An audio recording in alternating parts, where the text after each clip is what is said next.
بسم اللہ الرحمن الرحیم۔ تھوڑی سی تاخیر کے ساتھ آج ہم یہ سیریز شروع کر رہے ہیں جس کا نام ہے اے ڈیٹ وتھ قرآن،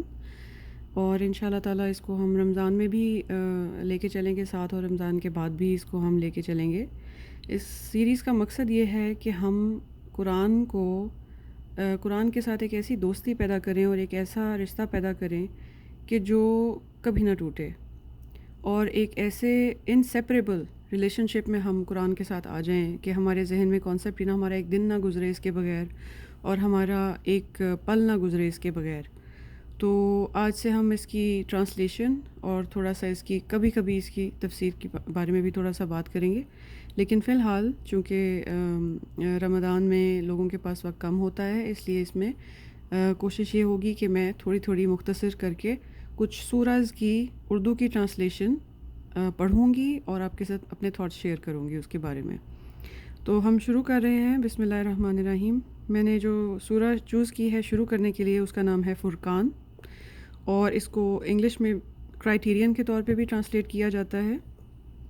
تو اس میں پہلی آیت پہ ہم چلتے ہیں۔ اس میں اللہ تعالیٰ فرماتے ہیں، بسم اللہ الرحمن الرحیم، شروع خدا کے نام سے جو بڑا مہربان نہایت رحم کرنے والا ہے۔ وہ خدائے عزوجل بہت ہی بابرکت ہے جس نے اپنے بندے پر قرآن نازل فرمایا تاکہ اہل عالم کو ہدایت کرے۔ اب یہاں پہ اللہ تعالیٰ فرما رہے ہیں وہ خدائے عزوجل بہت ہی بابرکت ہے جس نے اپنے بندے پر قرآن نازل فرمایا تاکہ، یعنی the reason، اللہ تعالیٰ ریزن بتا رہے ہیں کیوں نازل فرمایا۔ ریزن یہ ہے کہ اللہ تعالیٰ نے اللہ تعالیٰ کی ذات بابرکت ہے جس نے اپنے بندے پر قرآن نازل فرمایا تاکہ اہل عالم کو ہدایت کرے۔ اب یہاں پہ ہدایت کا لفظ استعمال ہوا ہے، عربی میں جو لفظ استعمال ہوا ہے وہ ہے نذیر۔ نذیر کا مطلب ہوتا ہے وارن کرنے والا۔ وارن کرنا ایک ایسی ہدایت ہے، ہدایت کے لیے بہت سارے الفاظ استعمال ہوتے ہیں، لیکن وارننگ دینے والا وہ ہوتا ہے جو آپ کو آگاہ کرتا ہے، لائک اے وارننگ سائن۔ جیسے روڈ پہ ٹریفک سگنل سائنز ہوتے ہیں، تو کچھ سائن ایسے ہوتے ہیں جو آپ کو بتاتے ہیں کہ آگے فلڈنگ ہوئی ہے، کچھ آپ کو بتاتے ہیں کہ آگے کھائی ہے، کچھ بتاتے ہیں کہ آگے ایکسیڈنٹ ہے، کچھ بتاتے ہیں کہ آگے بند گلی ہے، کچھ بتاتے ہیں کہ آپ اس روڈ پہ جائیں گے تو پھنس جائیں گے، کچھ بتاتے ہیں کہ آپ آگے جائیں گے تو جنگل ہے۔ تو اس کو نذیر ہوتا ہے جو آپ کو وارن کر دیتا ہے کہ آپ جو کر رہے ہیں اس کے یہ کانسیکوینسز ہوں گے، آپ کے جو اعمال ہیں اس کے بعد یہ ہونے والا ہے۔ تو یہ ایک وارننگ، اور وارننگ کو نیگیٹو خالی نہیں لینا چاہیے، کیونکہ وارننگ میں دونوں کانسیکوینسز ہوتے ہیں کہ اگر آپ یہ کریں گے تو ایسے ہوگا، اور اگر آپ ایسا نہیں کریں گے تو آپ کے پاس خوشخبری بھی ہوتی ہے جو اس کے اندر ایک ہڈن ہوتی ہے۔ تو اگلی آیت پہ چلتے ہیں۔ وہی کہ آسمانوں اور زمین کی بادشاہی اسی کی ہے، اور جس نے کسی کو بیٹا نہیں بنایا، اور جس کا بادشاہی میں کوئی شریک نہیں، اور جس نے ہر چیز کو پیدا کیا پھر اس کا ایک اندازہ ٹھہرایا۔ اور لوگوں نے اس کے سوا اور معبود بنا لیے ہیں جو کوئی چیز بھی پیدا نہیں کر سکتے اور خود پیدا کیے گئے ہیں، اور نہ اپنے نقصان اور نفع کا کچھ اختیار رکھتے ہیں، اور نہ ان کے اختیار میں ہے اور نہ جینا اور نہ مر کر اٹھ کھڑے ہونا۔ تو یہاں پہ ہم نوٹ کریں گے کہ اللہ تعالیٰ نے کلیئر ڈسٹنکشن، لائک کرائٹیرین ہمیں جو اللہ تعالیٰ نے دیا ہے، اس کو سورہ فرقان کو ڈسٹنکشن بھی کہتے ہیں، ڈسٹنکٹ کرنے والی، رائٹ اور رانگ کو، غلط اور صحیح میں ڈسٹنکشن دینے والی، جو ہم علیحدہ کر کے رکھ دیتی ہے، چھان کے رکھ دیتی ہے صحیح اور غلط کو۔ تو یہاں پہ اللہ تعالیٰ نے شروع میں ہی ہمیں بتا دیا کہ حقیقی بادشاہ کون ہے اور جھوٹے خدا کون ہے۔ حقیقی بادشاہ، حقیقی رب کون ہے، اور جھوٹے الہ جو بنائے ہوئے ہیں لوگوں نے، ان میں کیا فرق ہے کہ وہ تو پیدا کیے گئے ہیں، وہ تو کسی بات پہ اختیار نہیں رکھتے، وہ تو مر کے نہ وہ خود نہ وہ خود مرتے ہیں، نہ وہ مر کے زندہ ہو سکتے ہیں دوبارہ خود سے۔ تو اور کافر کہتے ہیں کہ یہ قرآن من گھڑت باتیں ہیں اور جو اس مدعی رسالت نے بنا لی ہیں، اور لوگوں نے اس میں اس کی مدد کی ہے۔ یہ لوگ ایسا کہنے سے ظلم اور جھوٹ پر اتر آتے ہیں، اور کہتے ہیں کہ یہ پہلے لوگوں کی کہانیاں ہیں جن کو اس نے جمع کر رکھا ہے، اور وہ صبح شام اس کو پڑھ پڑھ کر سنائی جاتی ہیں۔ یہاں پہ یہ بتا رہے ہیں، اللہ تعالیٰ ہمیں بتا رہے ہیں کہ لوگ جو ہیں جو کفر کرتے ہیں، وہ تو کہتے ہیں کہ یہ چونکہ لوگوں کے پاس پہلے سے کچھ کتابیں اللہ تعالیٰ کی طرف سے آئی تھیں، اس میں سملر واقعات تھے جن کو لوگوں نے توڑ مروڑ کے اور چینج کر دیا، تو اللہ تعالیٰ نے اپنے انبیاء کرام کے بارے میں جو چیزیں دوبارہ یاد کرائیں لوگوں کو، تو وہ ان کو آ کے کہتے تھے کہ یہ تو ہمیں پتہ ہے، ہم نے تو ان کے نام سنے ہوئے ہیں، یہ انہوں نے بھی کہیں سے کہانیاں سن کے نعوذ باللہ، تو یہ خود سے من گھڑت باتیں کر رہے ہیں، جو کہ وہ بڑا ظلم کرتے تھے جب یہ ایسی بات کرتے تھے۔ کہہ دو کہ اس نے اتارا ہے جو آسمان اور زمین کی پوشیدہ باتوں کو جانتا ہے، بے شک وہ بخشنے والا مہربان ہے۔ یہ اتنی خوبصورت بات یہاں پہ اللہ تعالیٰ نے فرمائی ہے۔ پہلے اللہ تعالیٰ نے فرمایا ہے کہ کیسے ظالم لوگ ہیں، کہتے ہیں کہ یہ جو اللہ تعالیٰ کی طرف سے کتاب نازل ہو رہی ہے، یہ نبی صلی اللہ علیہ وسلم پہ جو تہمت لگا رہے ہیں کہ یہ پڑھ کے سنا دیتے ہیں اور یہ کتنا ظلم کر رہے ہیں، جھوٹ بول رہے ہیں۔ تو یہاں پہ ساتھ ہی اللہ کی رحمت پہ قربان جائیں کہ اللہ تعالیٰ نے فرمایا ہے کہ کہہ دو یہ اس نے اتارا ہے جو آسمان اور زمین کی پوشیدہ باتوں کو جانتا ہے، بے شک وہ غفوراً رحیم، وہ بخشنے والا مہربان ہے۔ یعنی یہاں اللہ تعالیٰ نے فوراً یہ نہیں کہا کہ وہ پکڑ کرنے والا جبار ہے، عزیز ہے۔ یہاں اللہ تعالیٰ نے یہ یاد نہیں کروایا ہمیں، اللہ تعالیٰ نے فوراً دیکھیں یاد کروا دیا کہ وہ بخشنے والا اور مہربان ہے۔ یعنی کہ اللہ تعالیٰ یہاں پہ ہمیں یہ ہنٹ دے رہے ہیں کہ جو نہ انجانے میں چونکہ وہ لوگ جن پہ کافی عرصے تک وحی نہیں آئی، ان کے پاس کوئی پیغمبر میسنجر نہیں آئے، کوئی ملائکہ جو تھے وہ نہیں اترے اللہ کا پیغام لے کے کسی نبی پہ، اور ایک گیپ آ گیا، تو اللہ تعالیٰ نے ایک دم سے ان کو پکڑ میں یہ نہیں کہا کہ جب وہی ان پر آنی شروع ہوئی تو اللہ نے ان کو موقع دیا، اللہ تعالیٰ نے ان کو سوچنے کا، سمجھنے کا اور پرکھنے کا موقع دیا۔ تو اللہ تعالیٰ نے فوراً سے یہ نہیں کہہ دیا کہ چونکہ وہ ایسی باتیں کر رہے ہیں کہ یہ تو پرانی سٹوریز ہیں، تو اللہ تعالیٰ نے یہ نہیں کہا کہ میں پکڑ کروں گا ان کی یہ بات کہنے پہ، نہیں، اللہ تعالیٰ کو معلوم تھا کہ پہلے ان پہ جو نبی آئے تھے ان کے بعد ایک بڑے طویل گیپ کے بعد یہ نبی صلی اللہ علیہ وسلم آئے ہیں، تو اللہ تعالیٰ نے انہیں موقع دیا کہ دیکھو یہ باتیں جو کر رہے ہیں انجانے میں کر رہے ہیں، تو اگر یہ اس سے توبہ کر لیں گے تو اللہ تعالیٰ کے لیے ان کے ہاں بخشش اور مہربانی ہے۔ اور پھر اللہ تعالیٰ دوبارہ ہمیں بتائیں گے کہ اور کہتے ہیں یہ کیسا پیغمبر ہے کہ کھانا کھاتا ہے اور بازاروں میں چلتا پھرتا ہے، اور اس پر کوئی فرشتہ کیوں نازل نہیں کیا گیا کہ اس کے ساتھ ہدایت کرنے کو رہتا۔ یعنی یہاں وہ بتا رہے ہیں کہ لوگ حیران ہوتے ہیں کہ یہ تو ہمارے جیسا ہے، کھانا کھاتا ہے، بازاروں میں پھرتا ہوا ہمیں نظر آتا ہے، اس کے ساتھ چلتا پھرتا ہمیں کوئی فرشتہ کیوں نہیں نظر آتا؟ اگلی آیت میں ہے یا اس کی طرف آسمان سے خزانہ اتارا جاتا، یا اسے کوئی باغ ہوتا جس میں سے کھایا کرتا، اور ظالم کہتے ہیں کہ تم تو ایک جادو زدہ شخص کی پیروی کرتے ہو۔ اے پیغمبر دیکھو تو یہ تمہارے بارے میں کس کس طرح کی باتیں کرتے ہیں، سو گمراہ ہو گئے اور رستہ نہیں پا سکتے۔ وہ خدا بہت بابرکت ہے جو اگر چاہے تو تمہارے لیے اس سے بہتر چیزیں بنا دے، یعنی باغات جن کے نیچے نہریں بہہ رہی ہوں، نیز تمہارے لیے محل بنا دے۔ بلکہ یہ تو قیامت ہی کو جھٹلاتے ہیں، اور ہم نے قیامت کے جھٹلانے والوں کے لیے دوزخ تیار کر رکھی ہے، جس وقت وہ ان کو دور سے دیکھے گی تو غضبناک ہو رہی ہوگی، اور یہ اس کے جوش، غضب اور چیخنے چلانے کو سنیں گے۔ اور جب یہ دوزخ کی کسی تنگ جگہ میں زنجیروں میں جکڑ کر ڈالے جائیں گے تو وہاں موت کو پکاریں گے۔ آج ایک ہی موت کو نہ پکارو، بہت سی موتوں کو پکارو۔ پوچھو کہ یہ بہتر ہے یا بہشت جاودانی جس کا پرہیزگاروں سے وعدہ ہے؟ یہ ان کے عملوں کا بدلہ اور رہنے کا ٹھکانہ ہوگا، وہاں جو چاہیں گے ان کے لیے میسر ہوگا، ہمیشہ اس میں رہیں گے۔ یہ وعدہ خدا کو پورا کرنا لازم ہے اور اس لائق ہے کہ مانگ لیا جائے۔ اور جس دن خدا ان کو جن کو یہ خدا کے سوا پوجتے ہیں جمع کرے گا تو فرمائے گا کیا تم نے میرے ان بندوں کو گمراہ کیا تھا یا یہ خود گمراہ ہو گئے تھے؟ وہ کہیں گے سبحانکا، تو پاک ہے، ہمیں یہ بات شایع نہ تھی کہ تیرے سوا اوروں کو دوست بناتے، لیکن تو نے ہی ان کو اور ان کے باپ دادا کو برتنے کو نعمتیں دیں، یہاں تک کہ وہ تیری یاد کو بھول گئے اور یہ ہلاک ہونے والے لوگ تھے۔ یہاں سے ہمیں ایک بڑی خطرناک بات پتہ چلتی ہے کہ جب اللہ تعالیٰ ہمیں نعمتوں سے نوازتے ہیں اور ہم اس کو بھول جائیں تو یہ کتنی بڑی خطرناک بات ہو سکتی ہے کہ اللہ تعالیٰ ان سے پوچھ رہا ہے جن لوگوں کو لوگ سمجھتے ہیں کہ اگر قیامت کے دن ہم دوسروں پہ بلیم ڈالیں گے، ہم کہیں گے ہم نے کوئی برائی جو کی وہ ہمیں فلانے نے کہا یا ہم نے اس کی باتوں میں آ کے کی یا ایسے کیا، تو جب دوسروں سے پوچھا جائے گا کہ ہاں بھئی آپ نے ان کو گمراہ کیا تھا، آپ نے میرے خلاف ان کو گمراہ کیا، آپ نے کہا تھا کہ اللہ کے خلاف آپ جا کے یہ کام کریں، تو اس وقت اللہ کی شان کے سامنے، اللہ کی ہیبت میں، اللہ تعالیٰ کی بادشاہی کے دربار میں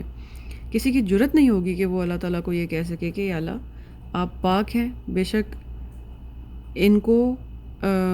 جو آپ نے ان کو اتنا نوازا، آپ نے ان پر اتنا کرم کیا اور اتنی نعمتیں ان کو دیں، اس وجہ سے یہ ایروگنٹ ہو گئے اور اس وجہ سے انہوں نے آپ کو بھلا دیا، تو یہ بھلا کے ہلاک ہونے والے لوگ ہو گئے۔ یعنی کہ اگر اللہ تعالیٰ کی نعمتیں ہمیں عطا ہوتی ہیں، اور اکثر دیکھا جاتا ہے کہ جب انسان پر کوئی مصیبت آتی ہے تو انسان کی زبان چلتی رہتی ہے تسبیح میں، انسان کے ہاتھوں میں تسبیح آ جاتی ہے، سر پہ دوپٹہ آ جاتا ہے، مسجد یاد آ جاتی ہے، نفل یاد آ جاتے ہیں، تہجد یاد آ جاتی ہے، لیکن جیسے ہی انسان کے پاس آسانی آتی ہے تو انسان ویکیشن پہ نکل جاتا ہے، پارٹیاں کرنے لگ جاتا ہے، دعوتیں شروع ہو جاتی ہیں، گھروں میں اور قسم کا ماحول ہو جاتا ہے۔ تو یہی وہ چیز ہے کہ جب ہمیں آسانی ملتی ہے تو ہم اللہ کو بھلا دیتے ہیں، اور جب ہمیں مشکل آتی ہے تو ہم اللہ کو یاد اللہ کرنا شروع کر دیتے ہیں۔ ان ادر ورڈز، تو کافروں، انہوں نے تم کو تمہاری بات میں جھٹلا دیا، بس اب تم عذاب کو نہ پھیر سکتے ہو، نہ کسی سے مدد لے سکتے ہو، اور جو شخص تم میں سے ظلم کرے گا ہم اس کو بڑے عذاب کا مزہ چکھائیں گے۔ اور ہم نے تم سے پہلے جتنے پیغمبر بھیجے ہیں سب کھانا کھاتے تھے اور بازاروں میں چلتے پھرتے تھے، اور ہم نے تمہیں ایک دوسرے کے لیے آزمائش بنایا، کیا تم صبر کرو گے؟ اور تمہارا پروردگار تو دیکھنے والا ہے۔ ہم نے تمہیں ایک دوسرے کے لیے آزمائش بنایا، کیا تم صبر کرو گے؟ اور تمہارا پروردگار تو دیکھنے والا ہے۔ یہاں سے ہمیں ایک بڑی باریک بات پتہ لگتی ہے کہ اللہ تعالیٰ نے انسانوں میں ایک دوسرے کے لیے آزمائش کا ذریعہ رکھا ہے۔ ہر انسان ہمارے معیار پہ پورا کبھی نہیں اترے گا۔ انسانوں میں، دوستوں میں، رشتہ داروں میں ایسے لوگ، ایسا کوٹا ہے جو کہ ہمیں ہماری آزمائش کے لیے بنایا گیا ہے۔ کبھی ہم ان کے لیے آزمائش بن جاتے ہیں، کبھی وہ ہمارے لیے آزمائش بن جاتے ہیں، جیسے کہ کبھی کچھ رشتہ دار ہیں جو بیمار ہو جاتے ہیں اور ہم پر آزمائش بن جاتے ہیں کہ ہم ان کا خیال رکھتے ہیں کہ نہیں رکھتے۔ اسی طرح وہ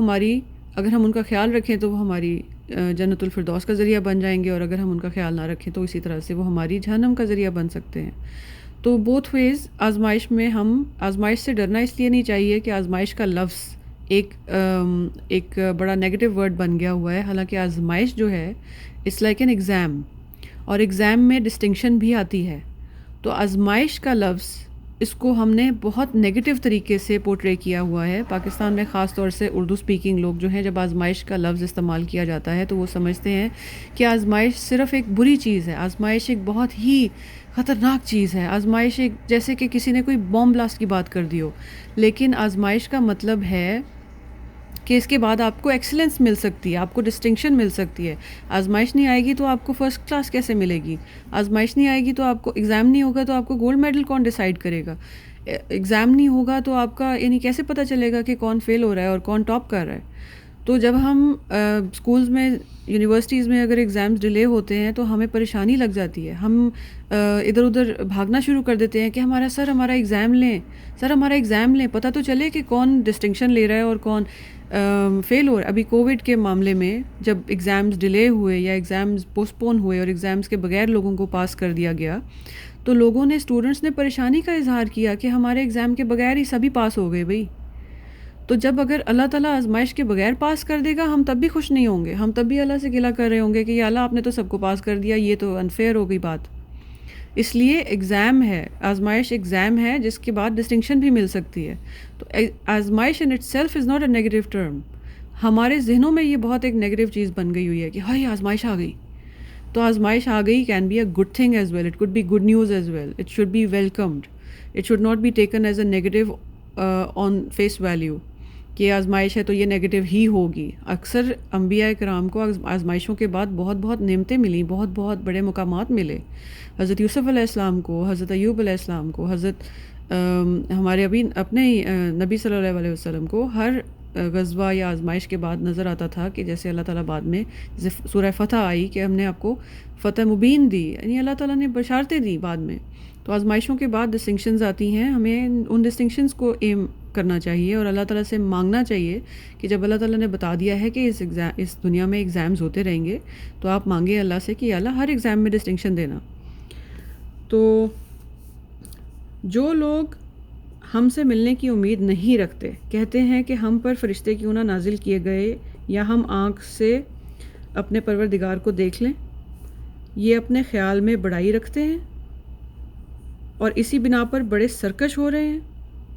اب یہاں پہ اللہ تعالیٰ نے فرمایا ہے کہ دیکھیں ایسے بھی جاہل لوگ ہیں کہ جو ڈیمانڈز کرتے ہیں اللہ تعالیٰ سے، اللہ کے نبیوں سے وہ ڈیمانڈز کرتے رہے ہیں نعوذ باللہ کہ ہم فرشتوں کو دیکھ سکتے ہیں یا پھر ہم اللہ تعالیٰ کو ہی دیکھ لیں، یعنی دے وانٹ ٹو سی اللہ تعالیٰ ٹو بلیو. یہ اتنی بڑی جاہلوں والی بات ہے. اور اللہ تعالیٰ آگے فرما رہے ہیں کہ ان کا تکبر تو دیکھو، یعنی اپنی اوقات بھول گئے ہیں یہ لوگ،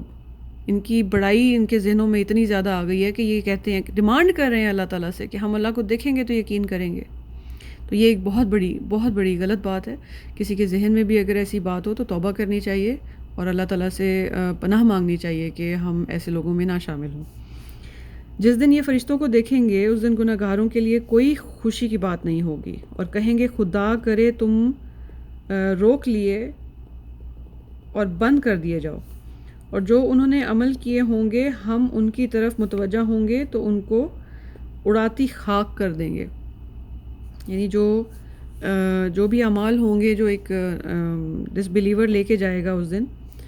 اول تو ان کو جو فرشتے نظر آئیں گے تو وہ وش کرنا شروع ہو جائیں گے کہ کاش یہ فرشتے واپس چلے جائیں یا یہ مڑ جائیں یہاں سے، یہیں سے ہمیں بس کوئی عذاب نہ آئے، اور یہ فرشتے کیوں ہمیں نظر آ رہے ہیں، why don't they just go away. They start wishing, they ول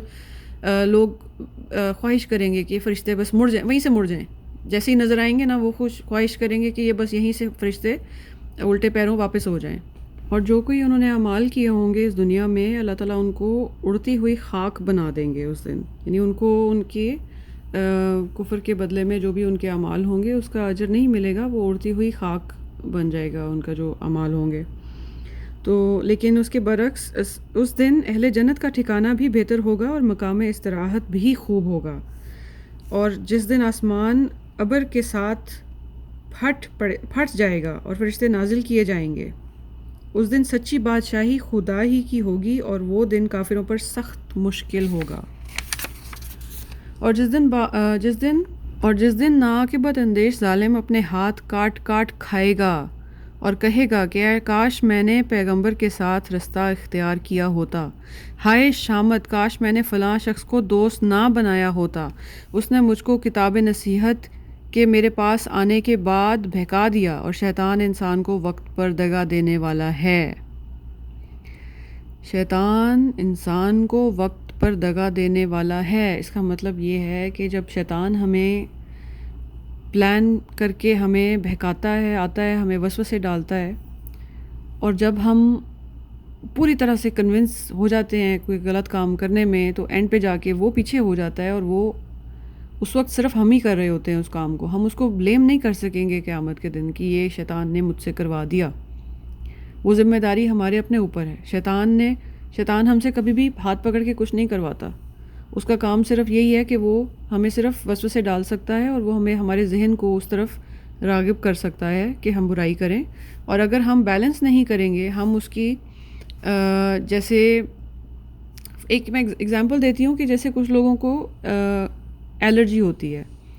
اور کچھ لوگوں کو مونگ پھلی سے الرجی ہوتی ہے، اور ان کو اتنی الرجی ہوتی ہے کہ اگر ان کے پاس مونگ پھلی کا چورا بھی چلا جائے، یعنی دور سے اڑ کے اس کا تھوڑا سا چورا بھی اگر ان کے پاس چلا جائے نا، نمک کے دانوں کے ذرے بھی جتنے بھی اگر اس کے پاس مونگ پھلی چلی جائے، تو کبھی کبھی ان میں ایسا ری ایکشن ہو جاتا ہے کہ وہ ان کا جسم پھولنے لگ جاتا ہے اور ان کی سانس اکھڑنے لگ جاتی ہے، اور وہ موت واقعہ ہو سکتی ہے ود ان منٹس. تو اس کے لیے ایک ہم پھر دوائی استعمال کرتے ہیں جو کہ اس کو کاؤنٹر کرتی ہے. اس کو کہا جاتا ہے انافائلیکٹک ری ایکشن، اور اس کے اگینسٹ ایک انجیکشن استعمال کیا جاتا ہے جس سے فوری طور پر وہ ریورس ہو جاتی ہے کنڈیشن. تو یہاں پہ آپ اندازہ لگائیں، جب ہمیں اللہ تعالیٰ بتاتے ہیں کہ شیطان وسوسے ڈالتا ہے دماغ کے اندر، اور شیطان وسوسے ڈال رہا ہے 24 گھنٹے وداؤٹ بریک. جب وہ وسوسے ڈالتا جا رہا ہے اٹس لائک دس کہ ہم شیطان سے ہمیں الرجی ہے، اور ہم اس کو کاؤنٹر کرنے کے لیے اس کے انافائلیکٹک ری ایکشن کو کاؤنٹر کرنے کے لیے کون سا ٹیکہ لگا رہے ہیں. تو وہ جو ٹیکہ ہے نا جس نے شیطان کے اٹیک سے ہمیں بچانا ہے، وہ ہے قرآن. اور قرآن کی آیتیں جب ہم نہیں پڑھ رہے، ہدایت ہے، اللہ نے شروع میں بتا دیا کہ میں نے بھیجا ہے تاکہ آپ کو یہ وارن کرے. تو جب ہم اللہ کی وارننگز جو ہیں، ہدایت اور وارننگ جو ہمیں قرآن سے ملنی ہے، جب ہم وہ بار بار نہیں پڑھیں گے تو پھر ہمارے دماغ میں کیا ایکیومولیٹ کرے گا. یعنی فرض کریں، اس کی دوسری مثال میں آپ کو دیتی ہوں کہ ہمارے پاس ایک بالٹی ہے اور اس بالٹی کے اندر ہم نے روح افزا بھی ڈالنا ہے، اور لیکن اس کو ہم نے پانی ڈالنے کے لیے بھی استعمال کرنا ہے. لیکن جب ہم روح افزا ڈال رہے ہیں نا تو اس میں ہم پانی نہیں ڈال سکتے، اور پانی خالی پانی اگر ڈلتا جا رہا ہے تو اس کو ہم نے جب تک نکال کے پھینکیں گے نہیں تو ہم نے روح افزا نہیں ڈالنا. یا ایسے لے لیں کہ ہمارے پاس ایک بالٹی ہے اور اس کے اندر گندا پانی ٹپک رہا ہے اور وہ اکٹھا ہوتا جا رہا ہے، اور وہ جب تک ہم اس کو پھینکیں گے نہیں نکال کے تب تک ہم اس کے اندر کوئی صاف چیز نہیں ڈال سکتے. تو ہم اس کو نکال رہے ہیں یا نہیں نکال رہے ہیں، اور اس کو نکالنے کا طریقہ کیا ہے کہ جب ہم اس کو نکالیں گے اور اس کے لیے ہم صفائی کا جو اہتمام کریں گے، وہ اہتمام کیا ہے کہ ہم قرآن پڑھیں گے. جب ہم پڑھیں گے تو وہ جو گندگی اندر آئی تھی ساتھ ساتھ صاف ہوتی جائے گی، اور جب ساتھ ساتھ صاف نہیں ہوگی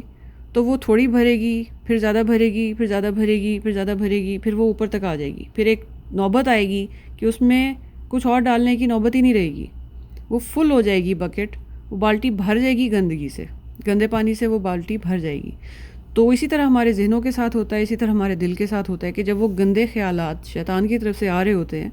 تو ہمارے دل میں اور دماغ کی بالٹیاں جو ہیں وہ گندے خیالات سے جب بھر جاتی ہیں، جب مایوسی سے بھر جاتی ہیں، اور ہم اس کو کاؤنٹر نہیں کر رہے، ہم پڑھ ہی نہیں رہے قرآن، ہم اچھی باتیں ڈال ہی نہیں رہے اپنے دل اور دماغ میں، ہم آخرت کو یاد ہی نہیں کر رہے، ہم حقیقت کو یاد ہی نہیں کر رہے، دنیا کی آخرت کی حقیقت کو یاد ہی نہیں کر رہے، ہم دیکھ ہی نہیں رہے کہ اللہ تعالیٰ نے ہمیں کیوں پیدا کیا، اللہ تعالیٰ نے ہمیں اس دنیا میں کیوں بھیجا، اللہ تعالیٰ نے ہمارے ساتھ آخرت میں کیا معاملہ کرنا ہے، ہم کیوں زندہ ہیں، ہم کیوں مرتے ہیں. جب ہم یہ چیزیں دیکھ ہی نہیں رہے، پوچھ ہی نہیں رہے، پڑھ ہی نہیں رہے، قرآن میں سارے جوابات موجود ہیں، نبی صلی اللہ علیہ وسلم کی زندگی میں سارے جواب موجود ہیں، ہم جب کوشش ہی نہیں کر رہے تو وہ پھر بالٹیاں جو ہمارے دل اور دماغ کی ہیں اس میں گندا پانی ہی بھرے گا نا. تو جب وہ بھرے گا تو پھر بدبو بھی آئے گی، اور پھر وہ ایوری تھنگ دیٹ فالوز. تو اب یہ ہم کنٹینیو کرتے ہیں کہ اور شیطان انسان کو وقت پر دگا دینے والا ہے، اور پیغمبر کہیں گے اے پروردگار میری قوم نے اس قرآن کو چھوڑ رکھا تھا. استغفر اللہ. پیغمبر کہیں گے اے پروردگار میری قوم نے اس قرآن کو چھوڑ رکھا تھا. یہاں میں یہ چیز بہت کلیئر کر دوں، یہاں پہ کتاب کا لفظ نہیں آیا، یہاں پہ تورات کا لفظ نہیں ہے، یہاں پہ انجیل کا لفظ نہیں ہے، یہاں پہ کوئی صحیفے نہیں لکھا ہوا. اس آیت میں کلیئرلی نبی صلی اللہ علیہ وسلم کی بات ہو رہی ہے، اور وہ اللہ تعالیٰ سے گلہ کریں گے قیامت کے دن میری قوم نے قرآن کو چھوڑ دیا تھا. انا للہ و انا الیہ راجعون. اس کی انگلش میں ٹرانسلیشن میں نگلیکٹ کا ورڈ بھی آیا ہے، یعنی ہم اس کو ٹوٹلی نگلیکٹ اور اگنور کر رہے ہوں گے. اور اس کو ایزی ٹرانسلیشن میں یہ بھی کئی جگہوں پہ ٹرانسلیٹ ہوا ہے کہ اس کو پیچھے پھینک دیا تھا، یا احادیث میں بھی ایسے کچھ الفاظ استعمال ہوئے ہیں جس سے پتہ لگتا ہے کہ نبی صلی اللہ علیہ وسلم قیامت کے دن گلہ کریں گے اللہ تعالیٰ سے کہ میری امت نے قرآن کو پیچھے پھینک دیا تھا، یعنی کہ اگنور کر دیا تھا، یعنی کہ اس سے منہ موڑ لیا تھا، اس سے رخ موڑ لیا تھا، ٹوٹلی اگنور کر دیا تھا. اب آپ مجھے یہ بتائیں کہ اس میں کتنی حقیقت ہے؟ کیا یہ بات غلط ہے؟ کیا یہ بات سچ ثابت نہیں ہو چکی کہ ہم لوگ انڈیا کی فلمیں، بالی ووڈ کے گانے، انڈیا کے ڈرامے، پاکستان کے ڈرامے، ہالی ووڈ کی فلمیں، اس سارے گند کو اگر آپ کیلکولیٹ کرنا شروع کریں ہم کتنا قیمتی ٹائم دے رہے ہیں اپنی زندگیوں کا. یعنی اگر جیسے ہوتا ہے نا کہ لوگوں نے میلز کے مینیو بنائے ہوتے ہیں کہ پہلے جی ایپیٹائزر آئے گا، اس کے بعد آنٹرے آئے گا، اس کے بعد یہ ڈیزرٹ آئے گا، اس کے بعد یہ سیلڈ آئے گی، یہ وہ بلا بلا. تو اس طرح سے ہم نے کیا اپنا کیا ہوا ہے، ویکینڈ آ گیا جی، ایک اردو فلم ہوگی، ایک انگلش فلم ہوگی، ایک پاکستانی ہوگی، ایک انڈین ہوگی، ایک ڈرامہ پاکستانی، ایک یہ والی ایپیسوڈ، ایک یہ والی سیریز، اس کے پیچھے اس کے علاوہ ہمیں کوئی کام نہیں ہے. اور جب کہا جاتا ہے کہ یار ایک یاسین پڑھنی تھی، ماشاء اللہ سے ہماری قوم کو بہت اچھی طرح پتہ ہے کہ قرآن پورے میں سے انہوں نے اگر پڑھنی ہے تو یاسین پڑھنی ہے، تو ختم دلانا ہے تو یاسین کا ختم دلانا ہے، وہ بھی تب جب کہ کوئی پیمنٹ اٹکی ہوگی یا کوئی مصیبت آئی ہوگی یا پھر کوئی اگر ان کا یعنی ایگزام آئے ہوں گے اور ایگزام میں یعنی دعا کرانے کے لیے تو اکثر یاسین کا ختم دیا جائے گا اور قرآن نہیں پڑھا جائے گا. تو باقی سارے کام کیے جائیں گے، انگلش، اردو، چائنیز، فارسی، جو بھی زبان میں جو کچھ بھی مل جائے، کیونکہ اب تو سب ٹائٹلز آ گئے ہیں نا، تو اب تو ہر زبان کی ماشاءاللہ سے فلم جو ہے وہ قضا نہیں ہوتی. تو سپورٹس بھی آ گئی ہیں، پورے سپورٹس چینل آ گئے ہیں جو کہ آپ نے یعنی جو اگر کوئی کسر رہ گئی تھی تو 24/7 چینلز آ گئے ہیں، اگر ان میں سے بھی کوئی کسر رہ گئی تھی تو ٹی وی کی نیوز آ گئی ہے، اس کے تبصرے آ گئے ہیں. اور چونکہ دنیا کی پالیٹکس جو ہے وہ ہمارے رحم و کرم پہ ہے، اور اگر ہم تبصرے نہیں دیکھیں گے تو وہ چلے گی نہیں اور دنیا ساری فنا ہو جائے گی. تو اس لیے خاص طور سے پورے گھروں میں خاص طور سے اہتمام ہوتا ہے، چلہ کیا جاتا ہے، بنج واچ کی جاتی ہیں، نیٹ فلکس کا چلہ ہوتا ہے، HBO کا چلہ ہوتا ہے، اور بھی بڑے طریقے ہیں، ڈاؤن لوڈ ہوتی ہیں فلمیں، اور بھی بڑی اس طرح سے بڑے اہتمام کے ساتھ ٹائم ضائع کیا جاتا ہے، پلان کر کے. دوست یار مل کے پہلے سے ہی پلاننگ کر رہے ہوتے ہیں، یار لانگ ویکینڈ آ رہا ہے، یار ایسے کر لیتے ہیں، اس طرح سے ٹائم ضائع کرنا ہے. تو اپنا تجزیہ کریں، اپنے گریبانوں میں جھانک کے دیکھیں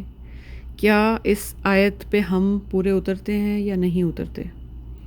and I will end at this آیا ٹوڈے بیکاز میں چاہتی ہوں کہ آپ لوگ اس پہ غور کریں کہ آج آپ کی جتنی بھی عمر ہے، جتنے بھی آپ کی آج عمر ہے، اس میں آپ نے کتنا وقت قرآن کو دیا. کیا آپ ان لوگوں میں سے تو نہیں کہ زبانی آپ کہتے ہوں کہ ہم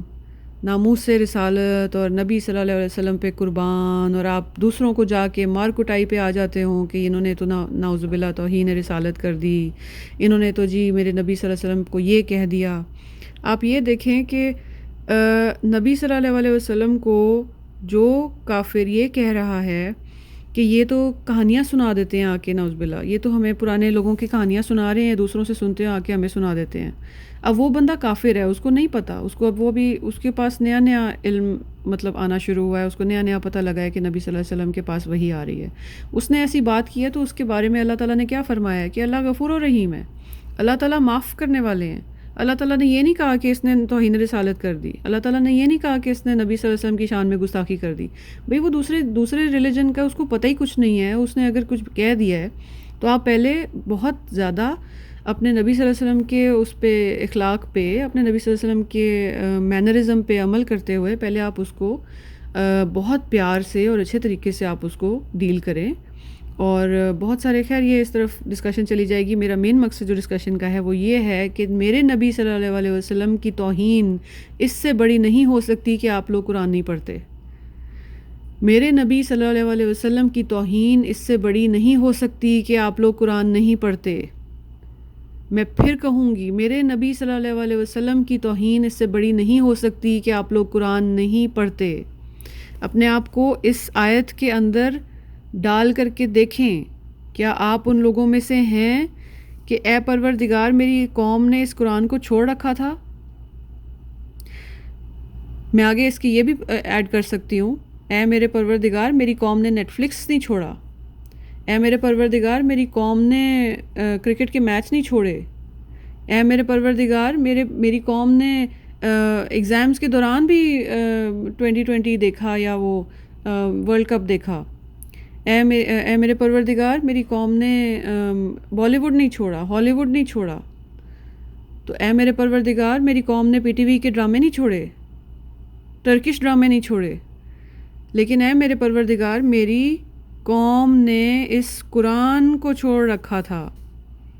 یہ سورہ فرقان کی آیت نمبر 30 ہے. اس کو ذرا پڑھیے گا اور اس پہ غور کریے گا اور اپنے گریبان میں جھانک کے دیکھیے گا کہیں آپ اس آیت پہ پورے تو نہیں اتر رہے. اور اگر اتر رہے ہیں تو دس رمضان a date with the Quran is here to give you a chance to connect back with the Quran. اس ٹاک کا, اس سیریز کا مقصد ہی یہی ہے کہ اگر آپ ان لوگوں میں شامل ہو چکے ہیں تو میرا رب بہت غفور و رحیم ہے. اگر آپ ان لوگوں میں شامل ہیں تو میرا رب بہت غفور و رحیم ہے. ابھی بھی آپ اس کیٹیگری سے باہر نکلنے کے لیے کوششیں کرنی شروع کر دیں. اگر آپ اس کیٹیگری کے کنویں میں گر چکے ہیں,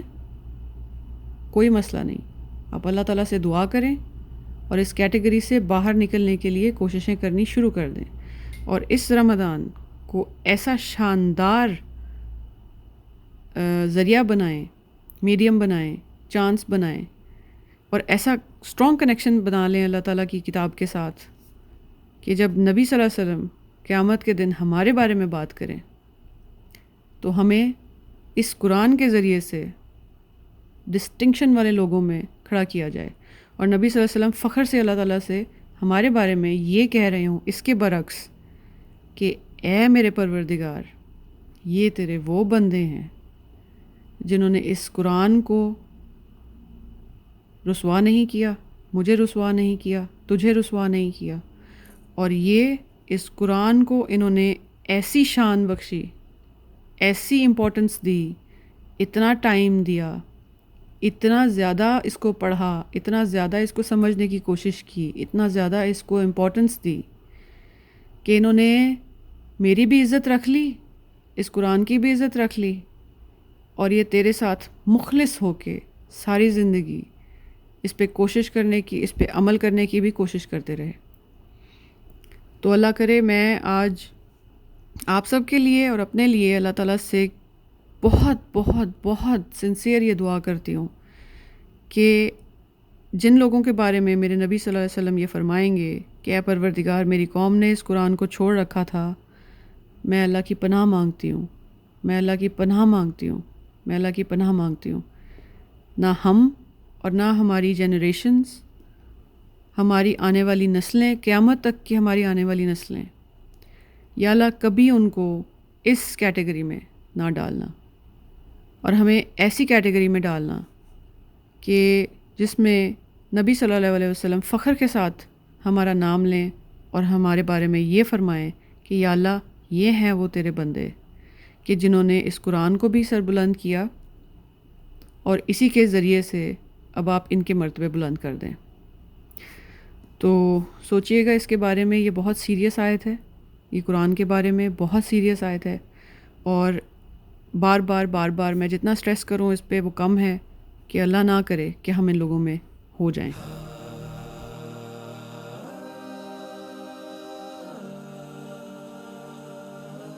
لاکھوں سلام, لاکھوں سلام, لاکھوں سلام, لاکھوں سلام.